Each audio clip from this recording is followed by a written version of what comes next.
Hi guys! So we're here in the kitchen making use of some wild fermented vegetables that we preserved last spring so that we can enjoy the goodness of wild food even in the cold depth of winter, because it's the beginning of February right now, and who wouldn't like a nice reminder of the warm days of spring and those cool nights. And so we're going to start with some wild garlic tops. And so these I fermented last spring.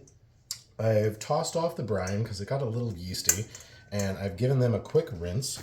And so we've got about 650 grams of the wild garlic tops in here, and we're going to add in some garlic mustard, which we also fermented, which is from last spring as well. And we're going to put in about 300 grams of this, or we're going to see kind of what that looks like. So I don't know that maybe we need 300 grams. Maybe we're just going to do 100.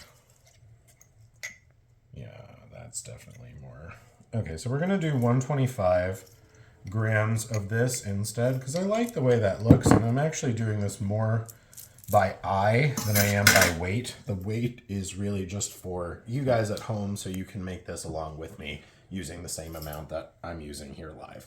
So we're going to pop this in the food processor and pulverize it down really good, because the wild garlic is very fibrous.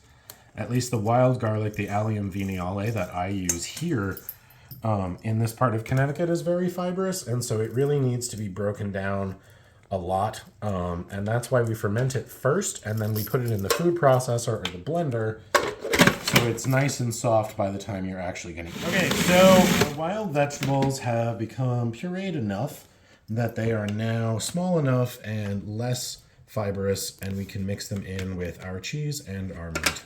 So what we're going to do first is grab our beef.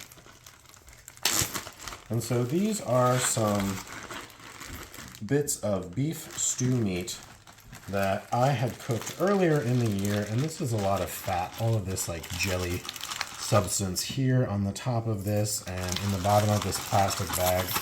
And we want to shake it out if we can. We're going to use a spoon to scrape this off, because this is some really good flavor right here, and we don't want to miss out on any good flavor. So these have been slow cooked, so they're nice and tender. I know I got my big chef's knife out here, but you can see we're kind of just cutting through them like butter. They're nice and soft. You'd want something similar. You could use ground meat if you wanted to saute that up really quick, if you didn't have something like this in your freezer.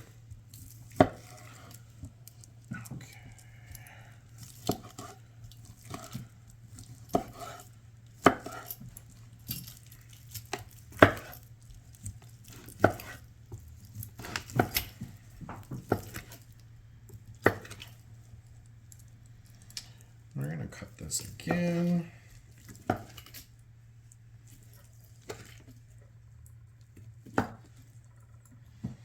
And the same with some of our other pieces. I'd still like pieces of beef to be visible in this. We'd like to know that we're eating some beef, but it's going to be well mixed, this filling, and we kind of want everything a similar size, so we'd like our beef broken down into some smaller chunks than it started out with these whole large pieces.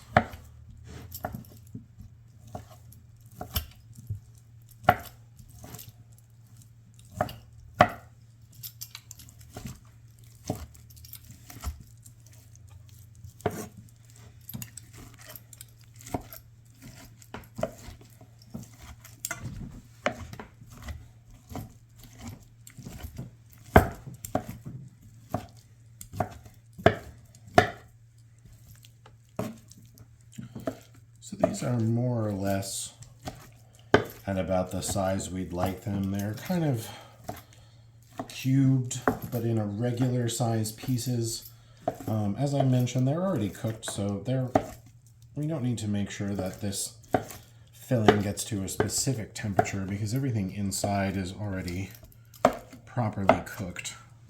But we'd like some different textures to make it a little more interesting and to make each bite a little more exciting. And so that's why we're doing the rough chop this way instead of something a little more organized and together. All right, so all of this meat is now going to go in our big bowl. And this is about 1,300 grams of beef that we're using. Mixed with the fat. You can see there's a nice bit of residue of that on the cutting board and on my hands. And we're going to scrape using the back of your knife so that you don't dull your blade. And all of that deliciousness goes right in the bowl.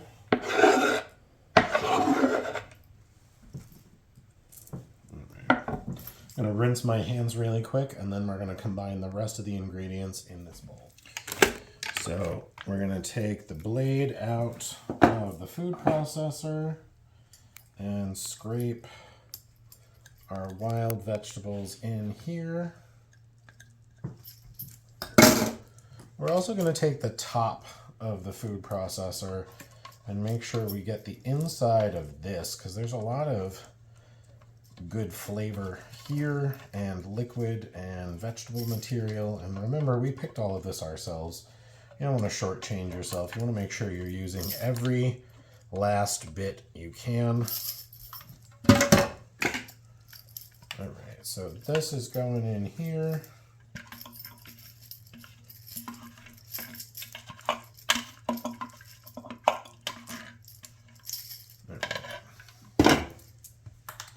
Now we're going to add some homemade yogurt.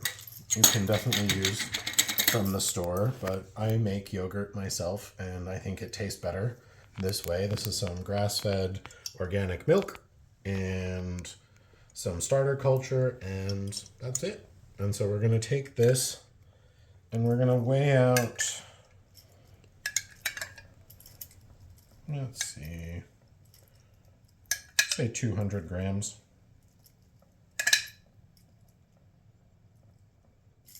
Of yogurt.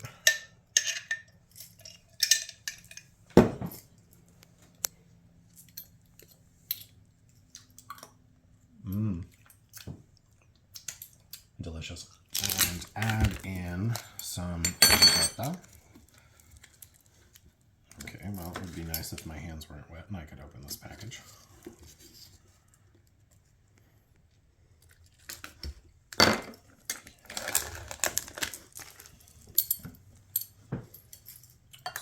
We're going to put in, let's see,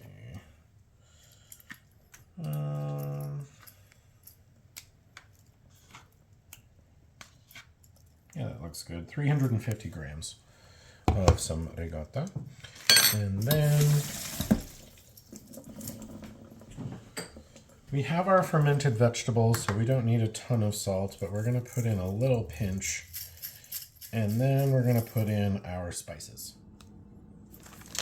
So we're at our spice grinder, and we're going to start with a nice big pinch of cumin seeds, probably about half a teaspoon.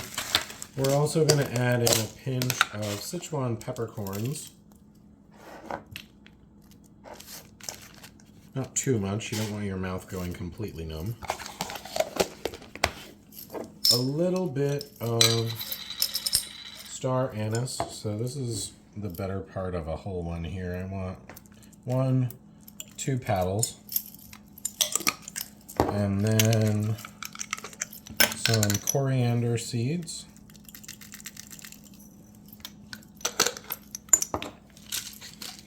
and 2 allspice berries, 1 clove,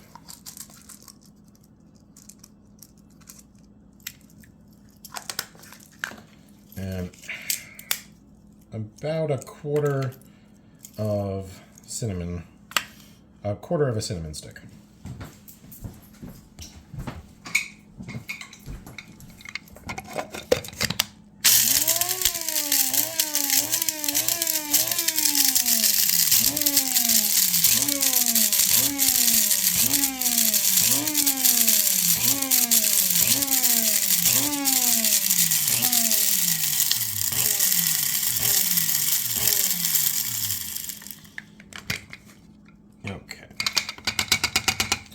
this has got still a pretty coarse grind, which I like because I like to know that there are whole spices, so I don't grind them completely.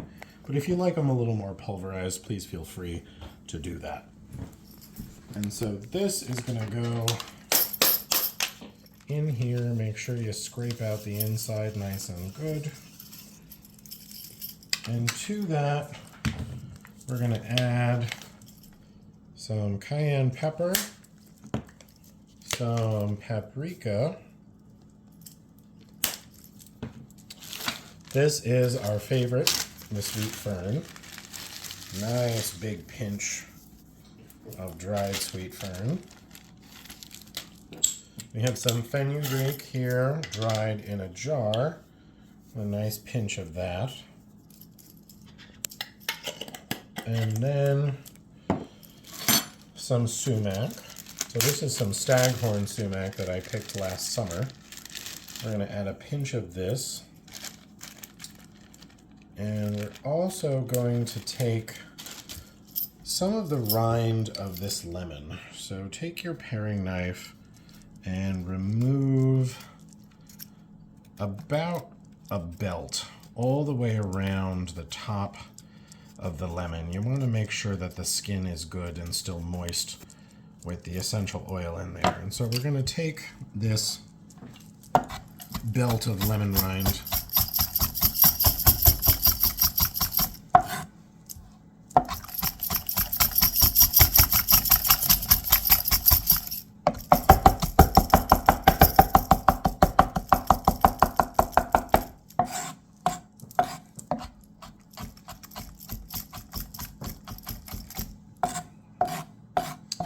mince it nice and well, or chop. That's more of a chop than a mince, but that's okay. Put that in there and give this a mix. So I used a bigger bowl. Filling keeps trying to escape. Ooh, I wish you guys could smell this through the phone because it smells so warm and spicy and my mouth is just watering mixing it.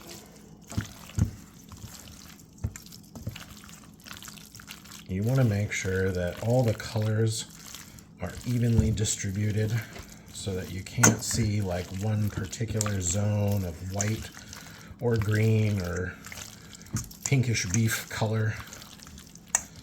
And once it's all mixed up, we're going to leave it to set so that the flavors marinate. Oh, that was good. That's really good.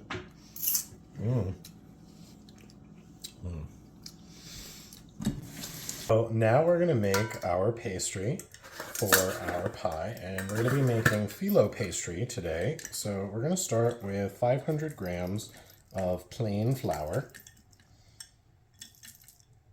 Okay, and we're going to add in 175 to 200 grams of cool water.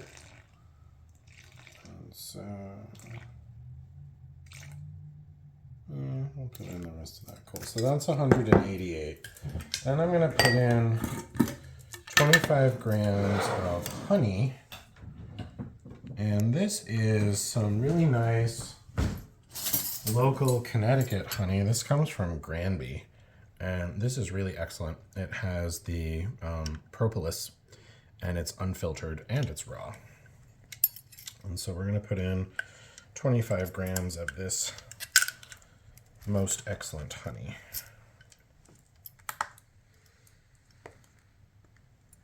That's 15.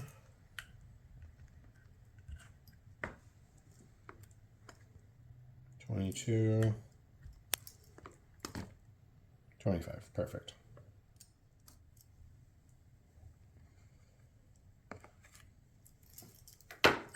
And then we are going to put in a nice 5 grams of salt.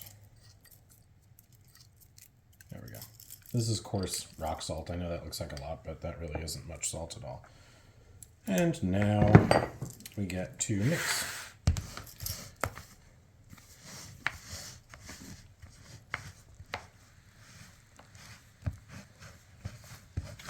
So this is a pretty dry dough that we're gonna make, and it's important to realize that before you start, so you don't add any water unnecessarily.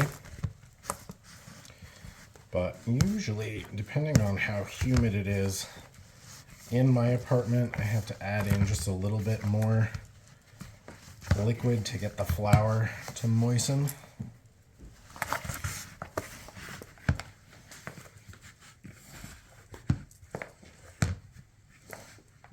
Yeah, we're gonna need a little more liquid.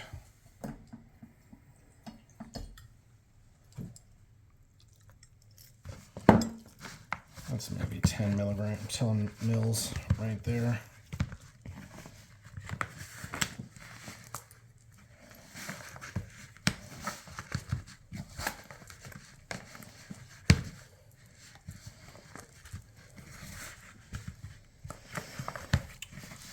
Almost, but not quite. We're gonna need, I think, a little more liquid.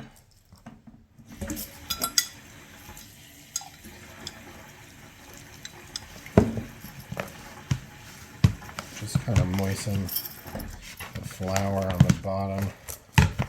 There we go. Oh yeah.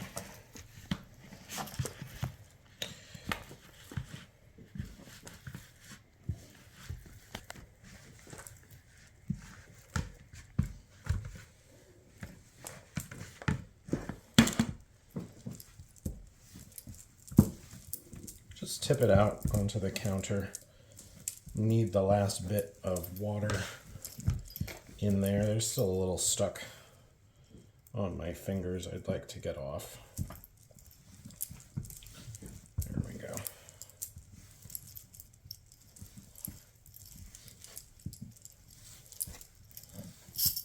Should be a nice, firm, but still pliable dough.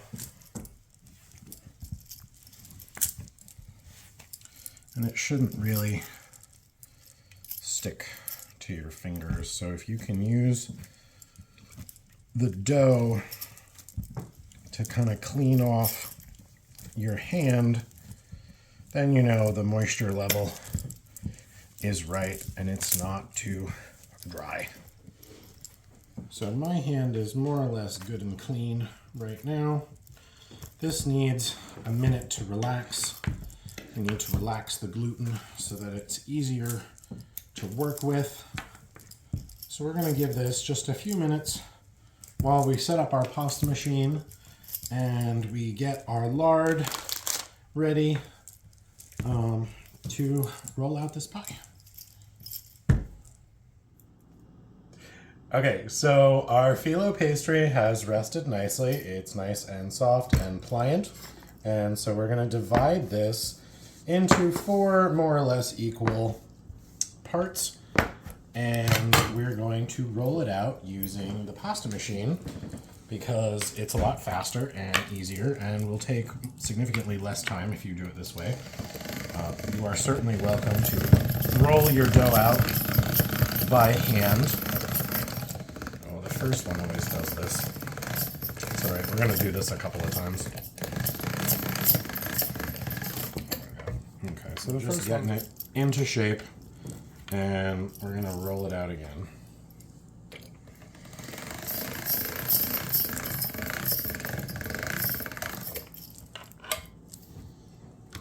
Over itself, get rid of the holes.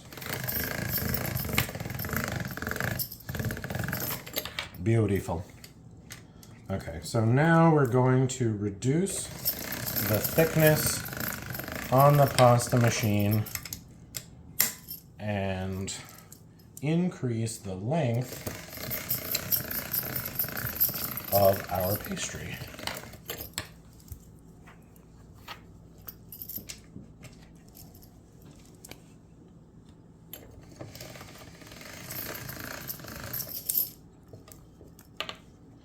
You want to make sure that you're pulling it out as often as you can because it will start to stick to itself as it gets thinner and thinner. And if it does, it can become hard to peel it apart. And you're trying to make as little work for yourself as possible. This is definitely something you want to be using both of your hands for. And often when making either pasta or phyllo pastry, oh, you see, you wish you had a third hand to prevent that rip. Nothing wrong with that. We're just going to add it to our old dough over there and spread this out a little bit before we put it in through our last degree of thinness. And actually I'm going to cut this in half so it's easier to work with. Okay. So this is the thinnest setting.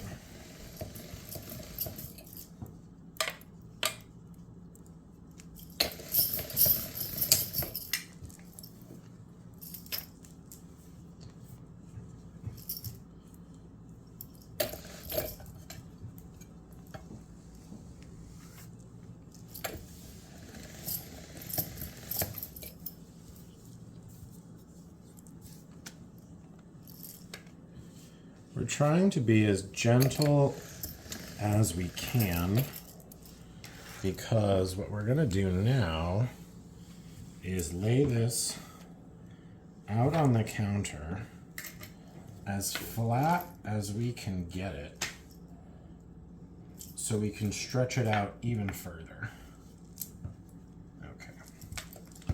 So what I'm going to do is I'm going to take my nice soft lard and I'm going to gently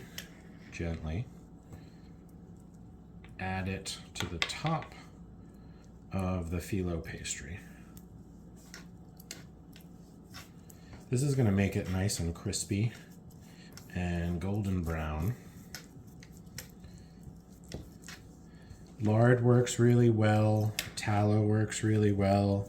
Certainly you can use butter, but I think the lard has the nicest taste out of all of them. And you just, you use as much as you need. You're trying to get a nice, even, thin layer over the top like this. And you want to be kind of generous because you're helping lubricate the gluten fibers in here so that you can stretch this out even further. So what I'm going to do now is I'm going to rub a little into my fingers and then pick up the corners gently and kind of pull with my hands and my fingers and stretch.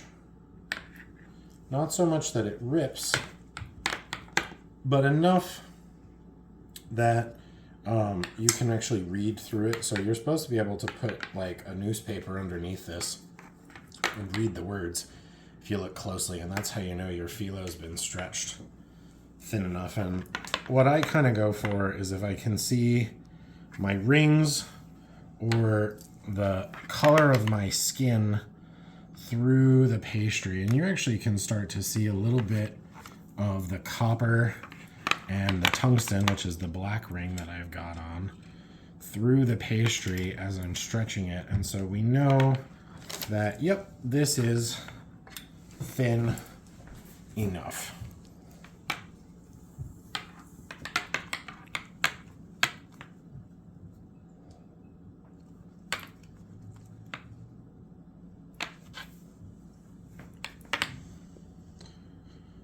And when you're about done, you will look back at the pastry and see that it has almost doubled in size from where it started. And now what we do is arguably the best part, which is putting in the filling. And so we're going to take this and put it towards one side, because we're going to roll this like a sausage. And so we want it close to the edge, maybe not all the way, but in a nice line. So we get a nice even roll. And if there's too much filling, don't worry about it. We can always make this a little bit longer. We don't want it to explode. We don't want it to be too rough.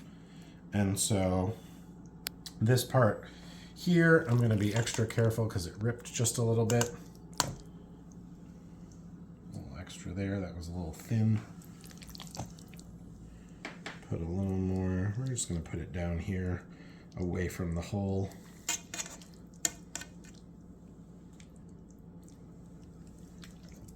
Okay.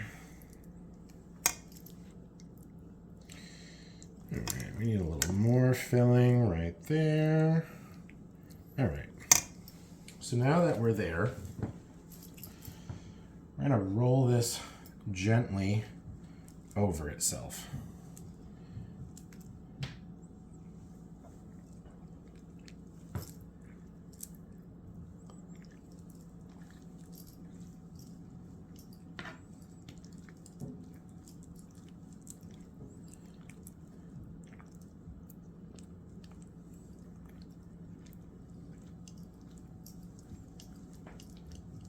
We're going to leave a little lip here at the edge so that when we put the next sheet here, we'll be able to roll it back and it won't leak out on top of itself.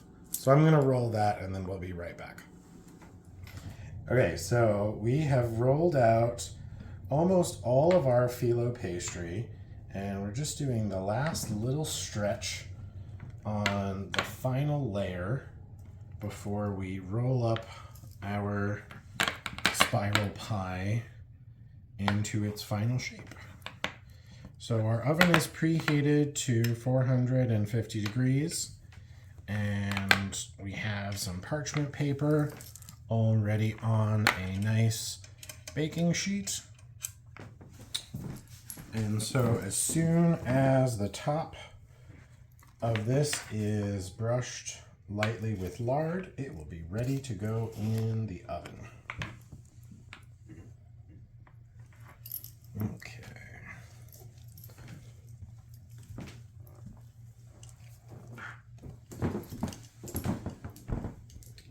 A little unwieldy, but that's all right. We're going to roll so that it catches.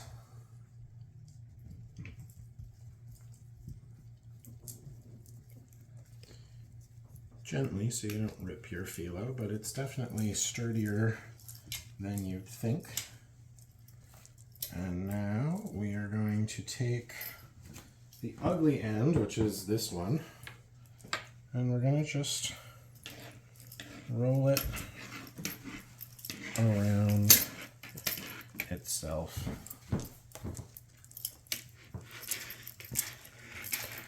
Nice and tight. And then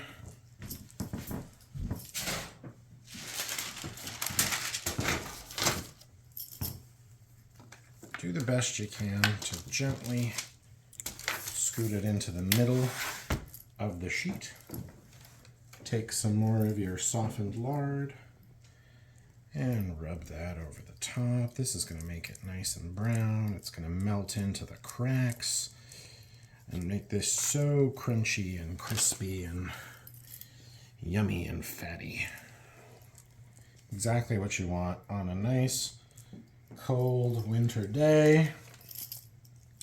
Plenty of calories to keep you warm, lots of protein, some vegetables for fiber. They're fermented, so this is going to be a nice, beautiful prebiotic pie, because the probiotics will be killed in the oven, and that's all right. Their goodness will be left behind, and it's better than not having them at all. Okay, so last but not least, we're going to add some nice smoked sea salt. I got this as a gift several Christmases ago, and I use it as finishing salt because it's really nice. And you don't need a ton of it, so I encourage you to pick up a box. It's got this absolutely stunning shape. If you look at it, it's these really cool like pyramids. If you kind of like decorate the top of this with a little bit of that, it'll really make this kind of stand out for your guests. And so this is going in the oven And we'll see you when it's done. All right, so our spiral pie is almost done. You can see the inside is still not quite yet golden brown, but the top is just starting to catch. So in another 10-15 minutes, this is going to be ready, and we'll check on it. So we are finally done. A nice golden brown outer crust, and now we're just gonna cut it and taste it and see how it is. Oh yeah. Oh wow, that smells so good.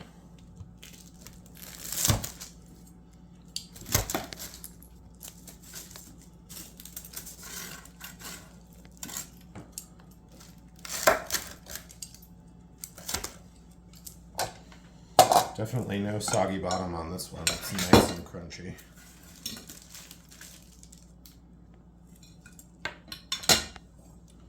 And so you can see the nice filling and also the layers of phyllo dough.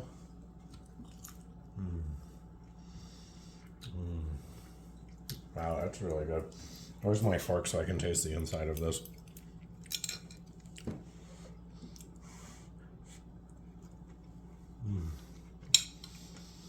Wow.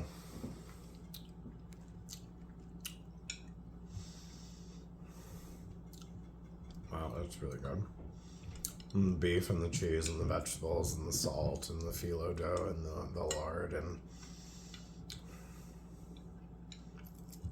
this is what I wanted on a cold winter day.